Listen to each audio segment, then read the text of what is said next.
पानीपत की इंडस्ट्री की अगर बात की जाए तो हालात काफ़ी खस्ता हो चुके हैं। यहाँ की इंडस्ट्री के लोग समय समय पर जो छोटे उद्योग हैं कहीं ना कहीं वो बंद होने की कगार पर आ गए हैं। औद्योगिक दृष्टि से अगर देखा जाए तो बजट में क्या कुछ मिला है हरियाणा को, विशेषकर पानीपत को। नमस्कार, जैसा कि आप सभी को विदित है कि हरियाणा सरकार में मुख्यमंत्री नायब सिंह सैनी द्वारा 2.23 लाख करोड़ का जो बजट है हरियाणा के लिए पारित किया गया है। उस बजट में क्या कुछ विशेष रहा, आइए हमारे साथ जुड़ चुके हैं डॉक्टर हैं पेशे से, IBM हॉस्पिटल संचालित इन्हीं के द्वारा किया जाता है और साथ साथ मनोनीत पार्षद भी हैं डॉक्टर गौरव श्रीवास्तव। डॉक्टर साहब नमस्कार। नमस्कार बहन जी। डॉक्टर साहब, 2.23 लाख करोड़ का जो बजट है मुख्यमंत्री नायब सिंह सैनी के द्वारा पारित किया गया है, इस बजट में हरियाणा के लिए क्या कुछ विशेष है?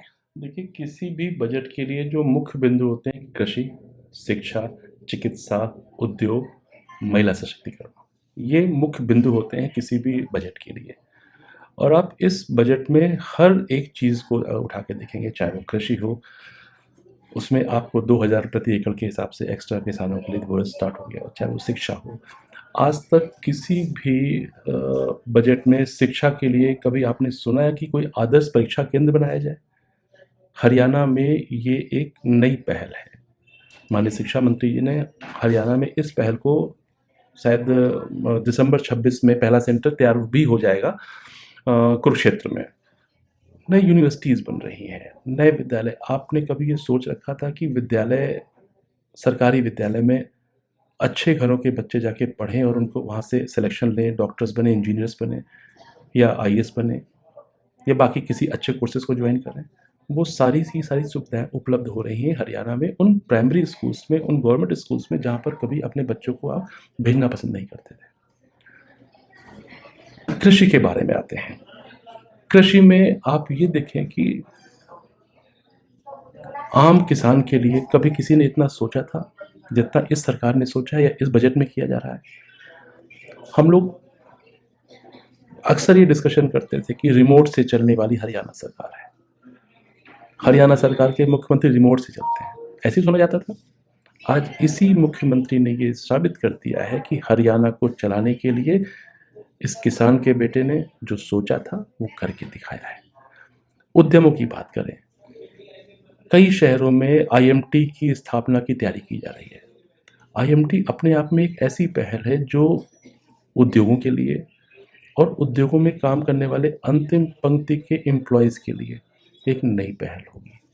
तो आप कृषि में आप चले जाइए, जो घरेलू फसलें हैं उनके लिए चले जाइए, बागबानी के लिए चले जाइए, हर छोटे से छोटे चीज़ के लिए बजट का एलोकेशन किया गया है। मैं नंबर्स पे नहीं जाता हूँ, नंबर्स पे जाने के लिए बहुत लंबा चीज़ें हो जाएंगी, बट हर छोटी से छोटी चीज़ को ध्यान में रखा गया है। बजट का मतलब, हम जब अपने घर का बजट बनाते हैं तो भी ये ध्यान रखते हैं कि हर पहलू को देखा जाए, हर पहलू की पॉजिटिविटी देखी जाए और किसमें कितनी कम निगेटिविटी हो सकती है ये देखा जाए। बजट आपने 2.23 बोला, 2.27 के आसपास का है बजट है, तो 2.23 लाख। हाँ, नहीं, 2.27 लाख के आसपास का है, 2.27 लाख करोड़ के आसपास का बजट है। तो इन सब के होने के बाद आप ये देखो कि जो बजट के घाटे का परसेंटेज है वो कितना कम हो गया है। कभी आपने पहले नहीं देखा होगा कि हाँ, बजट का घाटा इतना कम है और आम जनता के ऊपर मिनिमम प्रेशर आया है, कोई एक्स्ट्रा टैक्सेस नहीं ऐड ऑन किए गए हैं। तो इन सब विषयों को ध्यान में रखते हुए इट्स ए 10 आउट 10 बजट, 100 में से 100 अंक मिलने वाला बजट है। डिक्टेंशन तो बहुत पीछे की चीज़ हो गई है। ये तो इस बजट के लिए तो जितनी भी सराहना की जाए सरकार की वो कम है। तो शिक्षा में अब की बार आपने बोला कि शिक्षा को लेकर के काफ़ी चिंतित है हरियाणा सरकार। शिक्षा को लेकर के अब क्या कुछ नए फैसले लिए गए हैं? क्योंकि कहीं ना कहीं शिक्षा का स्तर जो है लगातार, अगर सरकारी स्कूलों की बात की जाए तो आम आदमी भी उसमें, बड़े बड़े उद्योगपति या बड़े बड़े जो लोग हैं वो आपने ही बोला कि शायद सरकारी में नहीं पढ़ना पसंद करते। और आज मैंने आपसे जो बोला था कि कुछ सालों पहले तक सरकारी स्कूलों में बच्चों को भेजना ये होता था कि जो बच्चे नहीं पढ़ना चाहते उनको भेजा जाए। आज सिर्फ मैं पानीपत का रहने वाला हूँ और मैं बहुत स्टेट की बात ना करके सिर्फ पानीपत के छोटे से डिस्ट्रिक्ट की बात कर रहा हूँ। यहाँ के आप मॉडल स्कूल देखिए ना, जिन स्कूलों में पहले बच्चे जाते नहीं थे, आज वहाँ पर हज़ारों की संख्या में बच्चे हैं। क्यों है? इसका सिर्फ विषय ये है कि हर आदमी चिंतित है। हमारे माननीय मंत्री जी से लेकर के एक छोटा सा टीचर तक सब चिंतित है उस विषय पे। कभी कोई भी सरकार अच्छी कैसे होती है, कोई घर अच्छा कैसे चलता है? कोई घर अच्छा तभी चलता है जबकि उसका गार्जियन उस घर के बारे में ख्याल रखे। तो डॉक्टर साहब, अब क्या माना जाए कि ऐसी स्थिति होने वाली है कि जो अच्छे घरानों के बच्चे हैं, जो कभी जाना वहां पर पसंद नहीं करते, अब वो बच्चे भी श्योरिटी से वहीं पढ़ेंगे?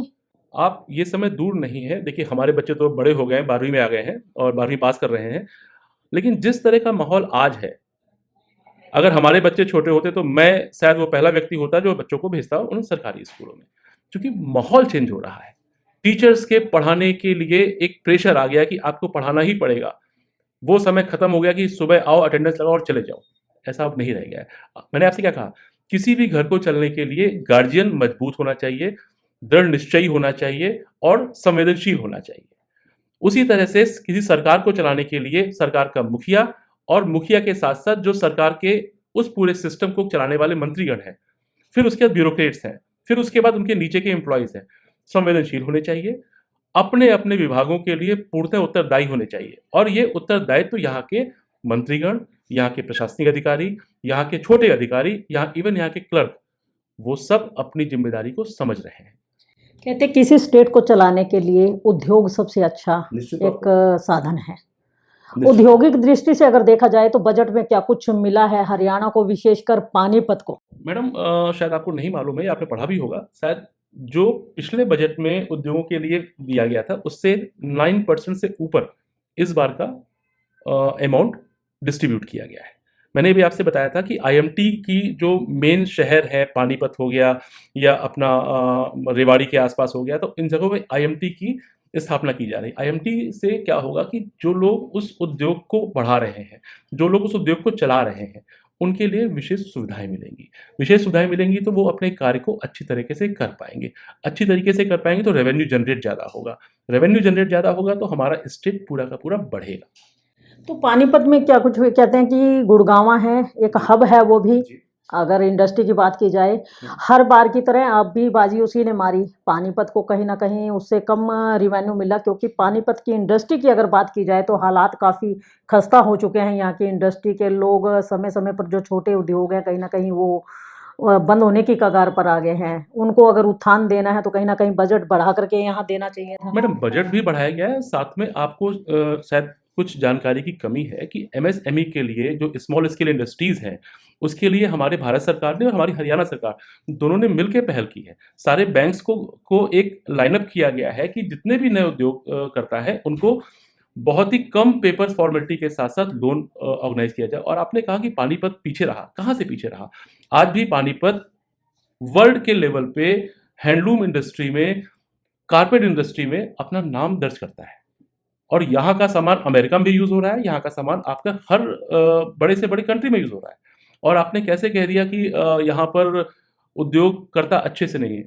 पानीपत डिस्ट्रिक्ट में बड़ी से बड़ी गाड़ियों पे लोग घूम रहे हैं।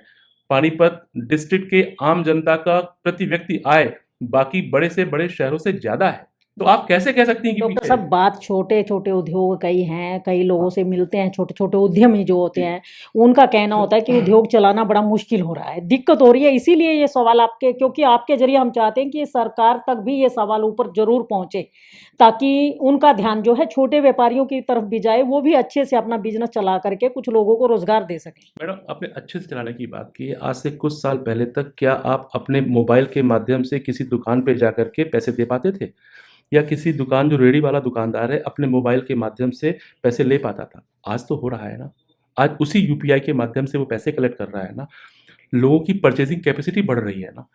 किस वजह से बढ़ रही है? वो वजह तब होती है जबकि आपका प्रॉपर तरीके से सिस्टम जनरेट होता है। तो जब एक बजट पास होता है, महिलाओं की नज़र हमेशा रहती है कि हमें क्या कुछ मिलने वाला, घर चलाने में कितनी आसानी होने वाली है या कितनी दिक्कतें होने वाली है। तो आज के इस बजट में महिलाओं के लिए क्या कुछ विशेष रखा जब गया? एक तो आम जनता के लिए, महिलाओं के लिए पहले तो लाडो लक्ष्मी योजना के बारे में आपने पढ़ा ही है कि लाडो लक्ष्मी योजना का दायरा बढ़ा दिया गया। जो पहले 1 लाख तक था, अब वो 1.8 लाख कर दिया गया है। 1.8 लाख पर ईयर की इनकम कर दिया गया। इससे लाडो लक्ष्मी योजना के अंतर्गत महिलाओं की इनकम बढ़ेगी। दूसरी बात आते हैं, जब जो घर का बजट है, जो छोटे-छोटे राशन की चीज़ें होती हैं, उसमें कुछ एक्स्ट्रा बजट नहीं लगाया गया था, केंद्रीय बजट में भी नहीं लगाया गया था, यहाँ भी कुछ ऐसा एक्स्ट्रा नहीं किया गया है। तो हमारे घर का बजट तो वैसे भी बड़ा अच्छे से चल रहा था, और लाडू लक्ष्मी योजना के अंतर्गत जो चीज़ें महिलाओं को मिल रही हैं, उसके बाद और चीज़ें अच्छी हो जाएंगी। एक ये कहा जा रहा है कि बजट का ज़्यादातर हिस्सा जो है पेंशन और ऋण चुकाने में जो है लगाया जा रहा है। अभी बजट की ही सूचना है, जैसे 46,696 करोड़ पेंशन और ऋण पर खर्च होंगे। इस पर क्या कुछ कहना चाहिए? मैडम, जो पेंशनर्स हैं, जो ऋण चुकाने के विषय, वो भी तो हमारे हरियाणा के लोगों का ही है ना। पेंशनर्स कोई बाहर का तो है नहीं। अगर हरियाणा के व्यक्ति को पेंशन नहीं दी जाएगी तो कैसे जिएगा? तो वो तो उस पूरे प्रोजेक्ट के तहत में है। मैंने कहा ना कि जब आप अपने घर का बजट बनाते हो तो हर कोने की चीज़ों को ध्यान में रखते हो। उसी तरह से जो हमारे प्रदेश के मुखिया हैं, उन्होंने हर कोने का ध्यान रखा है। शिक्षा तो चर्चा हो चुकी है शिक्षा पर अपनी, लेकिन कहते हैं चिकित्सा एक बड़ा हिस्सा है इंसान की ज़िंदगी का। कहते हैं शिक्षा और चिकित्सा अगर प्रत्येक व्यक्ति को मिल जाए तो शायद ही कोई निम्न स्तर का रहे। तो अभी चिकित्सा में जो है बढ़ोतरी की गई है 2,500 करोड़ की, 14,000 करोड़ का बजट मिला है। इस पर क्या कुछ कहेंगे? मैडम, 8.5% का बजट बढ़ा है चिकित्सा के क्षेत्र में। अगर ये प्रावधान किया जा रहा है कि हर जिले में मेडिकल कॉलेज बने, हर जिले में कैंसर का अस्पताल बने, तो इससे बड़ी बात मुझे नहीं लगता कि कभी हो सकती है। आप जिन डिस्ट्रिक्ट की बातें करते हैं, हम लोग दिल्ली की बातें करते हैं, दिल्ली से बेहतर चिकित्सा सुविधा हम अब हरियाणा में देने की स्थिति में आ रहे हैं। हरियाणा में अगर हर डिस्ट्रिक्ट में मेडिकल कॉलेज बन जाएगा तो एक आम नागरिक जिसकी फाइनेंशियल कंडीशन अच्छी नहीं होती है, जो प्राइवेट अस्पतालों में नहीं जा सकता है। हालांकि आज के सिनारियों में भारत सरकार की वजह से प्राइवेट अस्पतालों में, बड़े बड़े प्राइवेट अस्पतालों में भी आयुष्मान योजना के तहत मरीज इलाज कराते हैं। लेकिन हम कहते हैं कि कुछ ऐसे व्यक्ति प्रवासी होंगे जिनके पास आयुष्मान कार्ड भी नहीं है, उनके लिए सरकारी अस्पताल, मेडिकल कॉलेज बन रहा है, और मेडिकल कॉलेज के अपने पैरामीटर्स होते हैं। कोई भी मेडिकल कॉलेज तब फॉर्म होता है जबकि वहाँ पर number of consultants, number of paramedical staff, number of all teams and medicine available होती है। तो अगर इतनी बड़ी व्यवस्था बनाई जा रही है, नो डाउट कुछ समय लगेगा। समय हम सोचे हथेली पे सरसों उगेगा, ऐसा बिल्कुल नहीं है, लेकिन नीयत और नीति दोनों साफ है, स्वच्छ है और आम जनता के लिए है। कहीं ना कहीं पानीपत वालों की उम्मीदें बहुत ज़्यादा थी, कहते हैं उसके हिसाब से सौगातें कम मिली। कहीं ना कहीं पानीपत के जो विधायक हैं प्रमोदवीर जी, उनकी एक मांग थी कि पानीपत में टेक्सटाइल यूनिवर्सिटी बनाई जाए, उसका कहीं जिक्र नहीं बजट में किया गया है। मैडम, मैंने आपसे क्या कहा कि दुनिया में कुछ भी आइडियल नहीं होता है। आप हर चीज़ को प्रैक्टिकल अप्रोच में लगा के चलें। आइडियल मतलब 100 में से 100 होना कोई चीज़ वो संभव, यूनिवर्स में संभव नहीं है। तो माननीय विधायक जी ने अपनी मांगे जो रखी थी, वो मांगे पूरी होंगी, 100% होगी और पूरी हो रही हैं। आप सिर्फ पानीपत जिले में घूम के देखिए, चाहे वो शहरी विधानसभा हो, चाहे वो ग्रामीण विधानसभा हो, आपको इतनी चीज़ें दिख जाएंगी जो पिछले 1 साल में नहीं थी। और रही आईएमटी, माननीय विधायक जी के माध्यम से ही जनरेट हुआ है ये। इसके लिए विधायक प्रमोद विज जी की पहल के माध्यम से ही हुआ है ये। जो हर जिलों को आईएमटी मिल रहा है, उसका 100% श्रेय माननीय विधायक जी के ऊपर जाता है। इन्होंने उद्यमियों के लिए बहुत कुछ सोचा है, बहुत कुछ करने की चाह रखी है। उसकी वजह से अभी प्रारंभ है। आप किसी चीज़ को, बच्चा पैदा होता है, पैदा होने के बाद चलता है, खड़ा होता है, क्रॉल करता है, उसके बाद पैंट शर्ट पहनता है। तो give the time, it would be all right. अब की बार बजट में कुछ ना कुछ, बजट हरियाणा का था लेकिन झलक उसमें पंजाब की झलकती थी कि समय समय पर गुरुओं का जिक्र भी आया, और कहीं ना कहीं पंजाब चुनाव की भी बात रखी गई कि अभी पंजाब में आप सरकार जो है 1,000 रुपया पर मंथ महिलाओं को देने का वायदा किया था, लेकिन नहीं दिया गया। लेकिन अगर बीजेपी की सरकार आती है तो वहाँ पे लाडो लक्ष्मी योजना वहाँ पर भी शुरू की जाएगी। इसको लेकर के क्या कहेंगे? मैडम, 2 बातें हमेशा याद रखिए। जब तक आपकी कथनी और करनी में अंतर होगा, आप कभी भी लंबी रेस का घोड़ा नहीं पढ़ पाएंगे। दूसरी बात, भारतीय जनता पार्टी ने 2014 से चरितार्थ कर दिया है, राष्ट्रीय लेवल पर भी और स्टेट के लेवल पर भी। जिन स्टेट्स में भारतीय जनता पार्टी की सरकार है, वहां सिर्फ रिपीट हो रही है।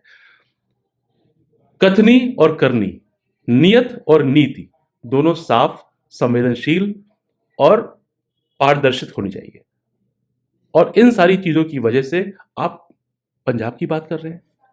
जो आम आदमी पार्टी के लोग बोलते थे हम ये कर देंगे, हम यहाँ से नशा मुक्त कर देंगे, आज उनके मुखिया और उनके मुखिया के सबॉर्डिनेट्स वो कितना इन्वॉल्व है उन चीज़ों में, ये मुझसे और आपसे छुपा नहीं है।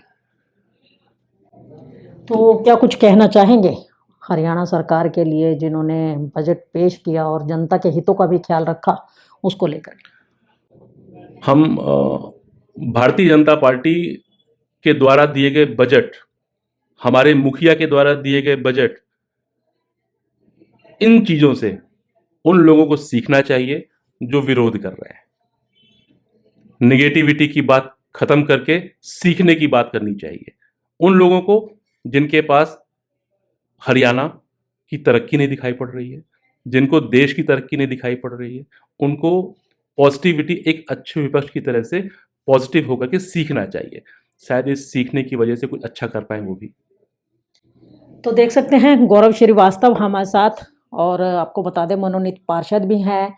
इनके द्वारा जो बजट की परिभाषा आपको बताई गई, आप लोगों ने बजट वैसे भी सुना खबरों के माध्यम से, तमाम बजट की जानकारी वैसे तो जनता को मिल जाती है, लेकिन पानीपत को विशेषता क्या कुछ मिला वो हमने डॉक्टर गौरव श्रीवास्तव से बातचीत की। आपको सभी को पता लगा कि बजट में पानीपत को विशेष क्या मिला, और आप पानीपत ही नहीं अपितु तमाम हरियाणा में, क्योंकि हरियाणा में रहते तो अपने राज्य के बारे में सोचना हमारा दायित्व बन जाता है।